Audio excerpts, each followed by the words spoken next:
Video 21. Mounting PV arrays. Location of PV arrays. For a solar electric system to operate at its full capacity, it must be installed correctly. The array must be mounted in a location that receives as much sunlight as possible throughout the year. For best results, the array must be oriented so that it points directly true south in the northern hemisphere or true north in the southern hemisphere. If the array is fixed, that is, if its tilt angle can't be adjusted, it should be mounted at an angle that provides the maximum output during the year. Every effort should be made to install a PV array in a shade-free location. This video covers the steps to ensure a safe and productive PV array. It will introduce you to a number of options that provide some flexibility and in meeting the goals of maximum output. So, what are your options? Mounting options for the PV array are usually dictated by sunlight shading issues at the site. Generally speaking, there are two options: roof mounted and ground mounted arrays. Roof mounted. Roof mounted arrays are building integrated arrays where the array is part of the building and roof racks. Ground mounted. Ground sited arrays include those that are mounted on top of a steel structure or a pole and those mounted on racks attached to concrete mix secured to the ground. So what is pole mounts? Fixed and tracking arrays. A pole mounted array is a PV array that is attached to a sturdy steel pole anchored securely in the ground. The array is typically mounted on the top of the pole, although it can also be mounted on the side of the pole. To increase the output of your array, you may want to install an adjustable pole mounted array, also called as a seasonally adjustable pole mounted array. These manually adjusted arrays allow the operator to change the tilt angle of an array by season to increase the array's output. Although you can adjust an array 4 times a year, spring, summer, fall and winter, most people make the adjustment twice a year. The first adjustment is made on and around the first day of spring. At that time, the array is adjusted at an angle equal to the site's latitude minus 15 degrees.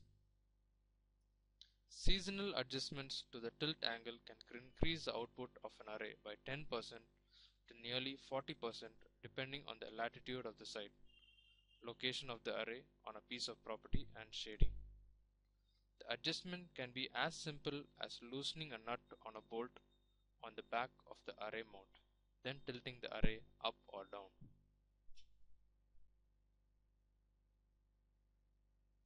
A very common option for pole mounted array is the tracker, a mechanism that moves the array so that it points directly to the sun as it makes its way across the sky.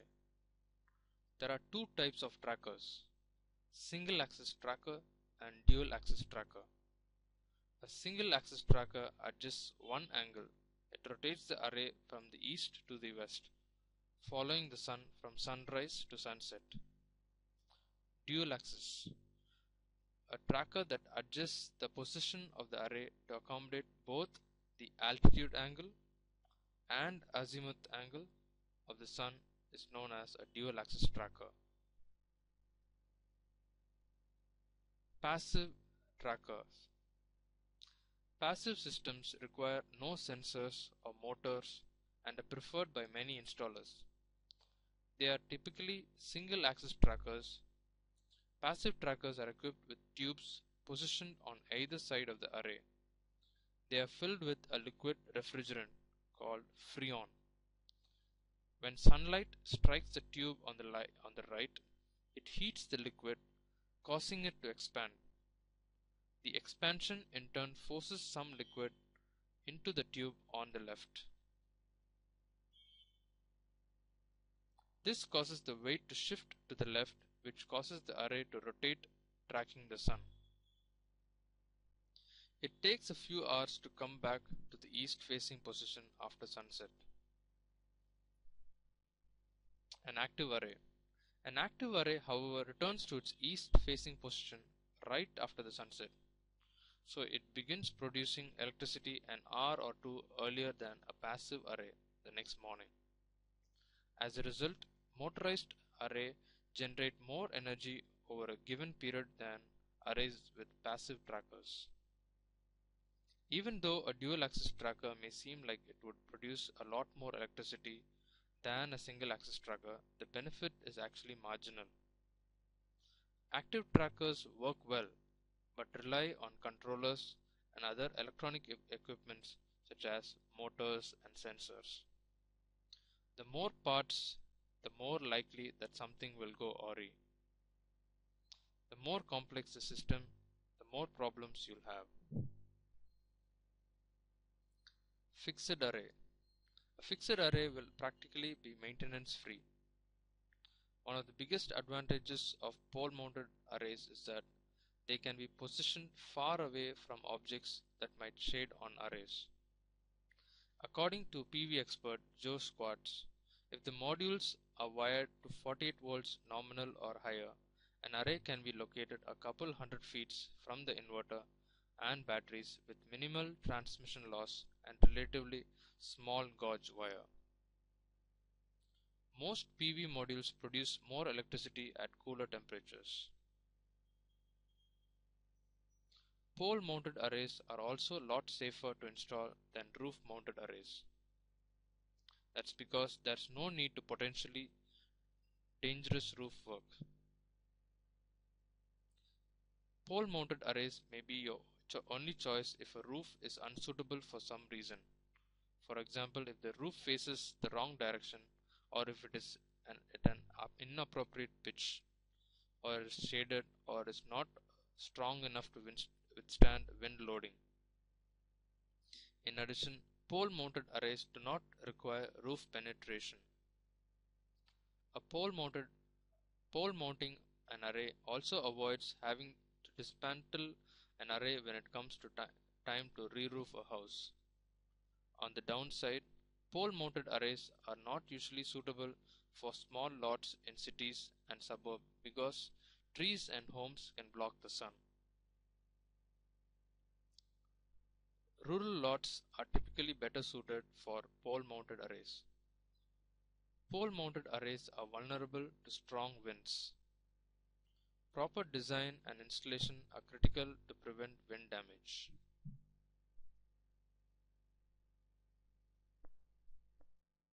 Standoff mount. Your third option for mounting an array is known as standoff mount. This special form of roof mount allows installers to mount PV arrays parallel to the roof surface to reduce their profile and visibility. Because the array is mounted parallel to the roof surface, the PV modules are mounted at a fixed tilt angle corresponding to the angle of the roof. Standoff mounts are popular among homeowners and businesses primarily because they minimize the profile of an array, making it appear as if it is part of the building. While it looks appealing, standoff mounted arrays have their downsides. One of them is the pitch. The slope of the roof, determines the tilt angle. If the pitch of the roof does not correspond with the optimum tilt angle, the PV's array production could be seriously compromised. If the pitch is too shallow, for instance, wintertime production could be lower than what a homeowner could achieve. Building integrated PVs. 3 practical options. We discussed many options for integrated PVs into buildings, for example, in roofs, walls, and glass. For most homeowners and businesses, there are 3 practical options: solar tiles, PV laminates on standing seam metal roofs, and solarscapes. Let's take a look at each one. Laminate PVs for standing seam metal roof. Laminate PVs for standing seam metal roof. PV laminate is fabricated by applying multiple layers of amorphous silicon to a durable but flexible metal backing. It is fixed to flat sections of standing seam metal roofs and can be applied to a new or existing roof, although it is extremely difficult to install it on the roof. It's best to install PVL on the metal section before they are applied to the building. In new constructions, PVL should be applied to the standing seam metal roof before the metal roofing is installed. This can be performed indoors on a temporary workbench. Doing so gives you more control over the application and could result in a better installation.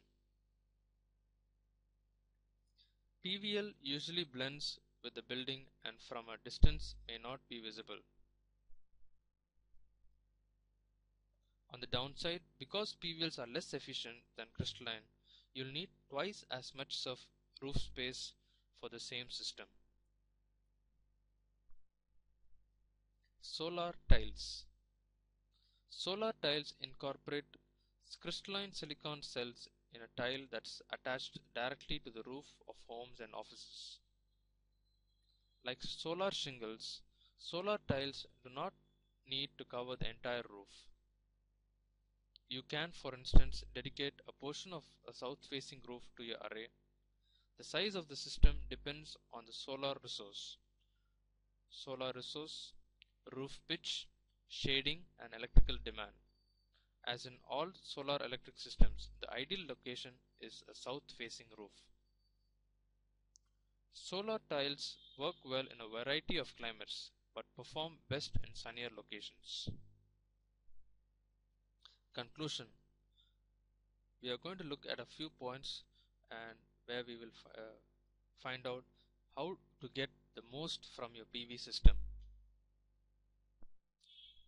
1. Optimize electrical output by locating your PV array in the sunniest location on your property, orienting the array to true south, setting modules at the optimum tilt angle, or installing them on an adjustable rack or tracker. Ensure access to the sun from at least 9 am to 3 pm. Number 2. Install maximum power point tracking controller for battery-based systems or inverter for grid-connected systems to ensure maximum array output. Point number 3. Keep modules as cool as possible by mounting them on a rack or pole, ensuring air circulation around the modules. In hot climates, install high temperature modules, that is, modules that perform better under higher temperature. 4. Install high efficiency modules if roof of rack space is limited. Install modules with bypass diodes to reduce loss during an inadvertent shading. 6. When installing multiple rows of arrays, be sure to provide a sufficient amount of distance between the arrays to avoid shading, that is, one row shading the row behind it, as you can see in the picture. 7. Select modules with the lowest rated power tolerance. Power tolerance is expressed as a percentage which indicates the percent by which a PV module will overperform or underperform. 8. Install an efficient inverter. Use the weighted efficient as your guide rather than maximum efficiency. Weighted efficiency is a measure of the efficiency under typical operating conditions. 9. Keep your inverter cool. If installed outside, be sure the inverter is shaded at all times. If installed inside, put it in a cool location. Be sure that air can circulate around the inverter. 10. Decrease line losses by installing a high voltage array. Reduce the length of wire runs whenever possible. 11. Keep your modules clean and snow free. Brush snow off gently. Never use any sharp tools to remove snow from a PV module. If you live in a dusty environment with very little rain, periodically dust off your modules. Mount the array so it is easily accessible for cleaning and snow removal. 12. For battery based systems, maintain batteries properly. Periodically equalize flooded lead acid batteries and fill them with distilled water. Recharge promptly after deep discharges. You have many options when it comes to mounting a PV array. So when considering your options, remember that one of your main goals is to produce as much electricity as possible. Optimizing a PV array not only optimizes the value of your investment, it helps create more sustainable supply of energy. Future buyers may not like the look of it either. Also keep in mind the ease of installation. The more difficult and risky the installation, the more costly it will be. Conclusion. Although PV arrays require very little maintenance, access is especially important if you live in a dusty or a snowy area. Arrays may need to be dusted off and snow may need to be removed occasionally. Also, don't forget about winds and protecting an array from vandals and thieves.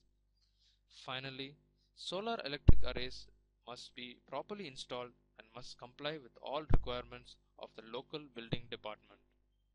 So here ends video 22, mounting PV arrays. Hope you enjoyed it.